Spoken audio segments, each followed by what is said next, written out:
And I have some seedlings coming up of the seeds that I just planted 5 days ago.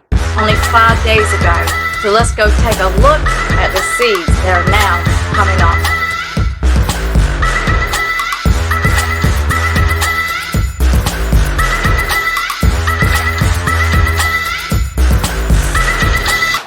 And show you me planting some of these seeds and show you how simple it is. Sure that your seed starting mix is wet all the way through, and so you'll have to keep watering it.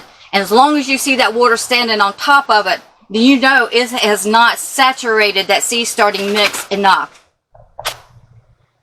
Now this tray, both these trays, I filled up yesterday. I soaked them down. I left this open over here. If you can see the color of it, you see this is lighter and this is darker. This is showing this is really saturated. This one right here I filled up not long ago coming into the greenhouse. And all you do is take your seed starting mix and you're going to sprinkle it in there and just push it around in there. But this is the time consuming part. And that's why I always wet my seed starting mix, because it saves me time. And it's easier to get into these trays. And then once I start wetting it, I don't have my seed starting mix floating out of my cells. You see on that end, it's starting to go down, but it's still holding the water. Once I see that this water is draining all the way through and not holding any water on top, then I know it's pretty much saturated.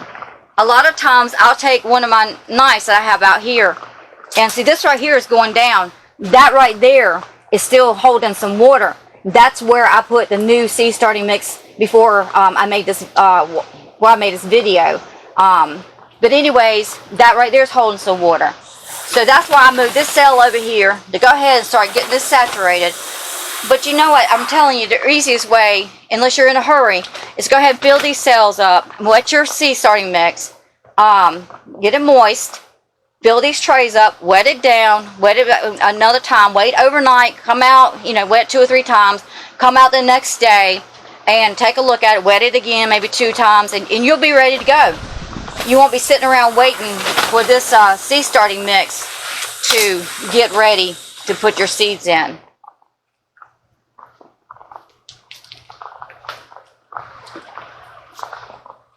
Right there, still holding water. And I got one cell right there. So you pick out the tomato you want to grow. Maybe it's just Celebrity. Celebrities do an excellent growth. They put out a lot of fruit, or some people call it vegetables. Red cherry large fruited tomato does good. I've grown some Homestead tomatoes last year. Better Beef's tomatoes, which you can kind of get those in a sense. There's sometimes different names that have different names, but these are Better Beefsteaks. Better Beef tomatoes. I'm not sure if I haven't grown these yet, but I did grow Better Beefsteaks from a big box store, I think it was. Or no, I think I have my own seeds. But anyways, I grow so much. So this right here, I always got my favorites. You always got your favorites, and I like the beefsteaks, and I like Celebrity. But I want to do different things. I want pasta. I want not just tomatoes, but a spaghetti sauce, ketchup. Roma tomato is excellent tomato if you're considering that. So let's get started. And I have my sticks here already named with the name of the seeds on it and the date that I'm planting them. So what I'm starting out with is Celebrity. I've grown Celebrity many times, and Celebrity does great. It produces a lot of tomatoes, and they're nice size. So the first thing I do, this is all wet. You've already got your seed starting mix just right, pretty much. You want to make sure that you keep watering it so all the way down this cell it is moist. And then you just go through and you take and put little indentions. You don't do it too deep, because I believe these seeds won't go but like 1/4 inch. But once you water this, then know that the seed starting mix is going to move in surrounding that seed. But I like to make a little indentions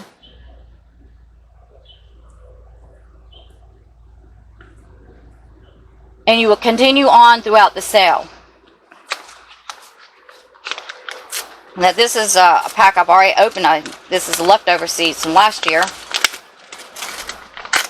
I don't know if there's any in here.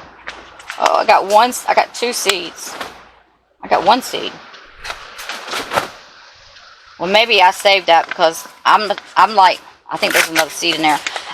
I like to save my packets at time to remind me what to get.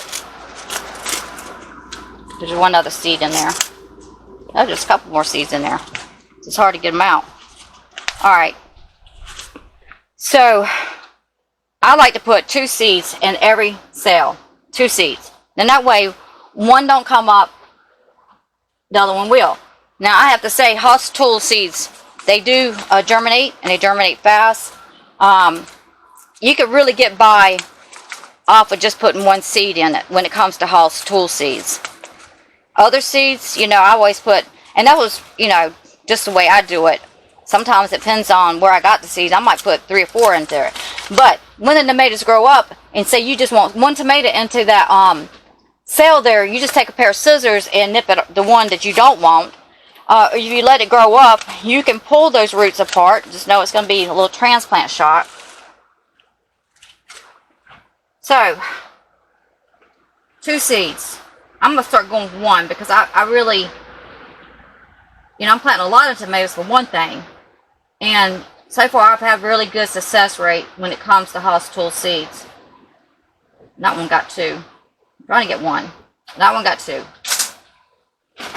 Alright.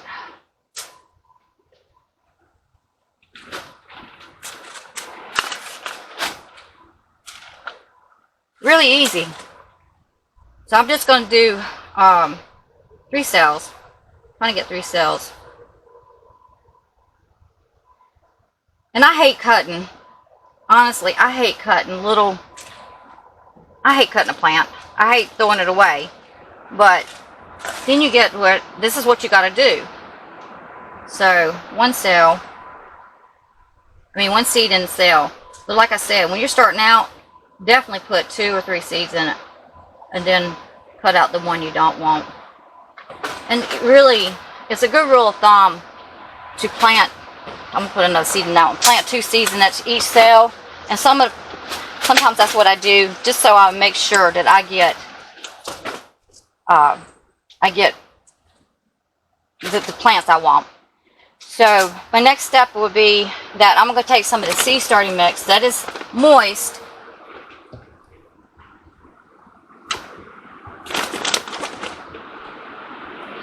And I'm just lightly covering it. I'm not packing it down. I'm just kind of lightly covering it, spreading it into the cell.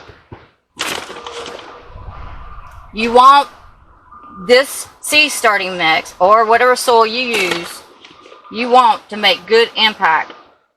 I don't remember how many seeds I planted.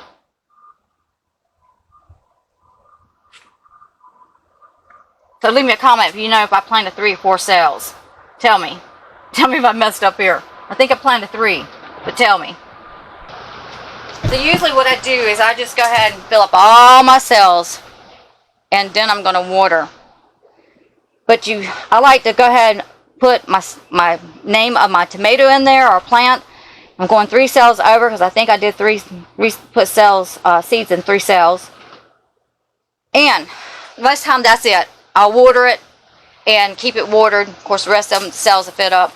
But I'm also starting to put some perlite into this. I don't want too much because I've already got that seed starting mix.